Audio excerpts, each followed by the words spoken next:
So our next section of Business at Breakfast is the speaker section. So every week at Business at Breakfast, one of the members has the opportunity to be the speaker spotlight. Generally, they don't know in advance. They're pulled out of the crowd. A really cool thing about having Joe co-host the first half for me is the fact that I could go through my list and go on, now, who hasn't done this year? But in my mind, like, because I see everyone every week and I've seen people for years, I know who's done a talk, but actually who hasn't done it this year? And here we go. This last here, whether you know that you've done it or not this year, you haven't. So, Lucia Cardamone, you have been pulled out of the crowd to win the spot today as our speaker spotlight. So well done, Lucia. Thank you. Crowd, sometimes it's a bit daunting. It can be daunting, although I'm going to give you some instruction on how to do this. I'm not going to allow you to, hey, tell us what you do, and then, who knows where that's going to go. I will give some instruction, but some of this is really about coming out networking and understanding that if you follow a very small amount of instructions, you can end up with a large number of questions about what it is that you do in a very short time frame. Most people do their speaker's spotlight talk in regards to, this is who I am, this is what I've done, this is what I've done in the past, and this big, great, epic story about them, that when I call up people afterwards and say, how do you think the speaker went today? And they say, oh my God, I love the speaker today. Yeah, they were pretty good, right? Oh my God, everybody should meet the speaker. Yes. Can you tell me what the speaker does? No. Can you tell me who they help? No. Okay. How is any of that helpful? I just know that they're so great. Everyone needs to meet them.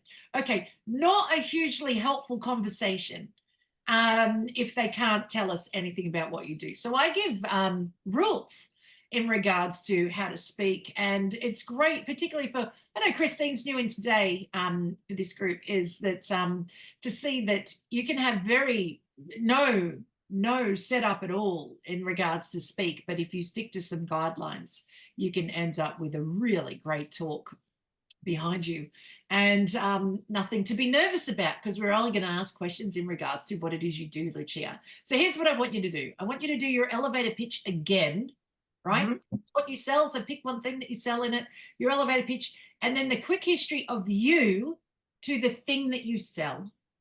And this is important. This is for everybody to pay attention. It's not the history of Lucia and how she came about, whatever she did. It's just the history of her to this thing.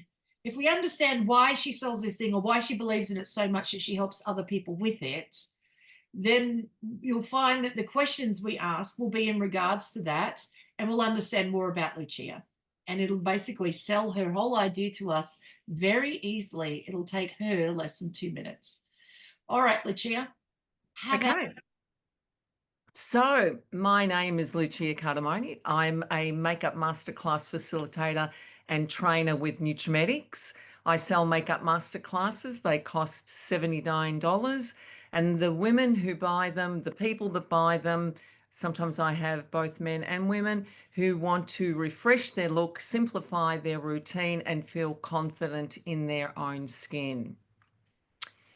And how I got about doing makeup masterclasses is that in my almost 50-year career with Nutrimetics, I have done hundreds and hundreds and thousands of makeup parties, as we called them, over those years. And in the world that I work in now, I am doing makeup masterclasses from my apartment in Docklands in Melbourne. And I also do them in regional Victoria throughout various times throughout the year, and I love doing them because there is a real need for people to learn how to enhance their own beauty, and particularly for women who don't want to go down the path of injectables and changing the configuration of their face, for women who particularly want to enhance their own beauty and to freshen their look and to be happy, as I say, in their own skin. So it's a passion, and I love doing them also for mothers and daughters. Often young teenagers will think that the makeup influencer knows more than mum, when that's not really the case. And so coming from, my side and doing it with mothers and daughters is a specialty. And also for people who are in business who want to do it as a team project, they come along and enjoy them in smaller groups. Excellent. Thank you, Lucia. So I believe in the industry that you're in. I mean, your job ultimately is to make the world more beautiful. Now, should we all be walking around looking exactly as we look every day? Well, it's okay to do that, but sometimes it's really nice to look at those that have put on some extra effort as well to inspire us as to what it is that we can do too. So something to look up to. So I believe that your job is to make people look beautiful for the rest of their lives. So what's inside comes out, and we can see it more. Uh, so Lucia, do you have a favorite product that you like to sell, like after your masterclass? Is there a favorite product that you have? Yeah, my favorite product is our foundation. It's in the industry. 25% of the money that's spent in cosmetics across all the different products is spent just on foundation. And it's the product that, if I asked most of the women on here who wear foundation, most of them will have more than one bottle of foundation in their bathroom cupboard. They will have two, three, sometimes women have got 5 different bottles that they've purchased because and especially if they're buying at retail, what will happen is they'll be in artificial lighting. They may have got some color when they were on holidays. There's a whole bunch of different things that can alter their skin. But primarily, women don't know how to buy foundation properly. So educating educating people on how to buy foundation so that it looks natural is working from the décolletage up. It's not working the other way around. So we're looking at the color of the skin on the chest and then working upwards, particularly for women who have got a lot of color on their chest. So people who are outdoors a lot, but they still want to wear makeup. So for someone who wants that more groomed look with their makeup, you're going to choose a color that's based on the chest, the décolletage, rather than on the face. Also, if people are undergoing a treatment of any kind, if anyone's going through chemo or anything like that, it alters how you choose color of foundation as well. There's a number of different things. So that's a big spend in cosmetics, and that's the thing that I love to teach people, how to choose color. So if there isn't a lot of color on the chest, the other area is to apply 3 different colors on the jawline, and the one that disappears into the skin is the one that's the right one for you. So that is, 95% of the time, that is how it will work. For people who are having treatment, it's a different thing. For people with the color on their chest, it's a different thing. And also to understand the difference between your undertone of your skin, whether it's yellow or it's blue, and then go from there with your foundation choice. Oh my God, that sounds complicated. I'm glad you're in charge of all of that. So what's the going rate for foundation these days, Lucia? Okay, so depending on the type of foundation, because you can have, depending on the coverage, but $80 you're looking at, yeah. Starts at excellent. All right, who's got some questions for Lucia? Yep, Joe. Are you going to be doing any online workshops? Yeah, yes, I am. Yes, I am. I was doing them online during COVID for the Think Pink Foundation. So, and it is something that I've been putting off, to be honest.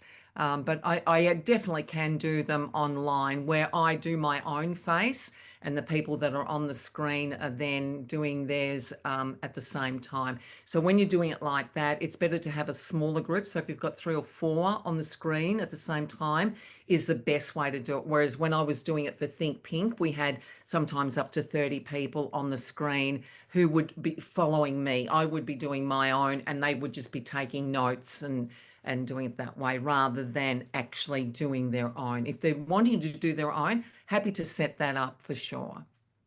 It allows for you to practice being a real influencer doing it online, as I can see it. You know, like if you think of Instagram and some of those, there's some movies out there. What's one? Oh, it's on the tip of my head. It's the kid from Cobra Kai is in it. One of the anyhow, I think it's anyhow. I'll find the name and I'll be able to tell you. But she's actually an Instagram influencer, and then they've got her acting in the part, and they've got a few of these different ones, like real life ones, acting in this movie. But she gets online and she does makeup and face and all that other stuff. And I see it online by running these masterclasses online is ultimately you would be using the Nutrimetics products, but they would be using whatever products are sitting in their house. Go grab your foundation, grab your mascara, grab your going to do all this. Grab whatever it is that you've got. You don't need the same as me, right? You just need to have the general products. And then as you put yours on and you're telling us how to put ours on, and if you want it like mine, like I use this product and I use a Nutrimetics one, and if you want that, you can get it. Learn how to use yours too. You know, like it does allow you to do that side of the influence being not makeup, but a brand that's associated with the makeup. I have found influencers, the different ones that I've met over time, particularly in the beauty industry, so easy to find them in the beauty industry, is they don't think to influence a company.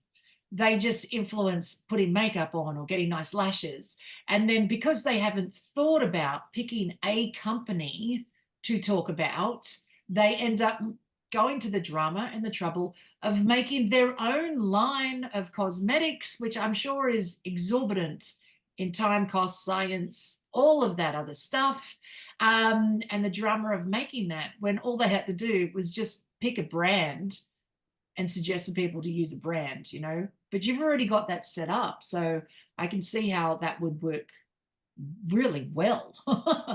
Well, and also just to mention with the makeup master classes that I do here, people can bring their own. So I'm not pedantic that they have to use our product. So if people have their own preferred brand of product that they prefer to use, because it's really not about the brand that when I'm teaching, it is about the application, the placement of the product, the technique to get the outcome. Yeah. I think that's a nice way to do it, is to get people to use all the stuff that they have. Quick show of hands amongst the boys. Who knows someone that the bathroom is full of all the stuff and you look at it and go, do you need like every drawer, every shelf? Like, does it need to be all of this? Yeah. I mean, even as a girl, I could go to people's houses and go, wow. Like even to go to my sister-in-law, so my brother-in-law's Simon's brother's place, to go into the bathroom to wash your hands after you've been to the toilet. You have to like step over everything in the kids' bathroom because my niece, who's 20 years old, like I've been stepping over all of it since she was about 10 years old. Because it's everywhere, right? Yeah, teaching someone to use what they have, I think, is very important as well, and then only add extra when you need it. Someone had their hand up earlier for a question. Yep, Debbie Miller. I wondered if, Lucia, if you have a special client or a special experience that was either really awesome or really crazy and that you wanted to share with us. Okay, for sure. Thanks, Debbie. So I do another appointment, which is called an about face. An about face is where people bring everything they've got in their bathroom, like Misty just said. They bring all of their skincare, all of their makeup. And one time I had a woman who turned up, I'm not joking, she had a suitcase full of skincare and makeup and And it was just like I just couldn't, like, I'm trying to envisage what her home must look like if that's how much she had. Way more than I had. And I've got everything.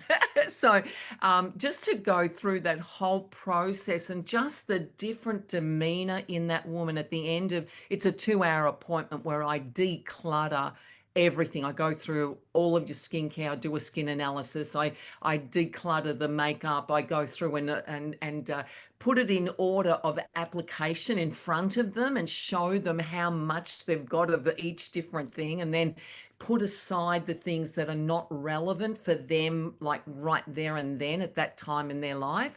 And when I show them that they can fit in a small little container, what they need on a daily basis, like that is just, for me, that is everything. Just to see the relief, the change in their body, when they're sitting there, and to see the difference and how they feel. And then I do a complete skin treatment and makeover for them with the items that I've put aside as their go-tos to use. It's phenomenal. That to me is the best appointment that I do. It's a one-to-one, but it's phenomenal. Yeah. You know who you can sell that to? So as a one-to-one, how much does that cost? It's $300. $100. You know who you sell that to? Husbands. You get husbands to buy that for their wives so that everything comes out of the bathroom and they can do a Yeah. while they're out. With the idea of perhaps only some of it will come back because a lot of it is irrelevant now. And that would be a great birthday present, Mother's Day present, just anniversary present. I want you to go hang out with Lucia for an hour, with all your makeup, have at it. The worst that can happen is she comes home with a few more items, but ultimately you probably would have decluttered a lot of them.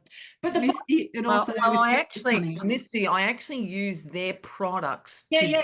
do the treatment, Oh, it's not, and I only use mine if there are gaps. Like if they don't have something that I think would be best for them, I pull it out of my I stash. get it. Yeah, But let's be honest, the woman that has all of it, like a suitcase full, right? She can't help herself. And what else do you have? She can't help it. She may end up with one or two things that, even though your plan is for her not to end up with anything extra, but she may not be able to help herself, and she'll need a souvenir to mark the occasion. But in the meantime, a lot of it's been decluttered out, and hubby can just go through and get the whole bathroom clean. It'd be amazing. So there you go. That's who you sell that to, husbands. Husbands. Thank you. There you go. Does anyone else have a question for Lucia? Yep, Roger. Yeah, I'm really interested in what you do with older women who've gotten to their 60s or 70s, and their skin, their facial skin, has begun to crack, or maybe not crack, but it gets deep creases in it. And if they appear on TV or something like that, lighting can hit their face wrong and show the lines and so on, and make a person look much older than they look normally. What do you do? Okay, so what I do, Roger, firstly, I take them through and exfoliate their skin. So I explain to them that if they're wanting that outcome, that there's a little process, and the process is to exfoliate the skin and then to hydrate the skin. And most people have got very dehydrated skin. And the cracks, as you put it, show up more when the skin is dehydrated. So I exfoliate, I hydrate, and then I also use primer on the skin. Now, primer in Australia, we have a product that's called Spac Filler, which is not very nice to talk about primer as Spac Filler, but it basically fills in the lines, Roger. So it actually makes the skin look much smoother than what it really is. And even for people who don't exfoliate, young people who don't, they just want to layer makeup on, primer is a fantastic product to use.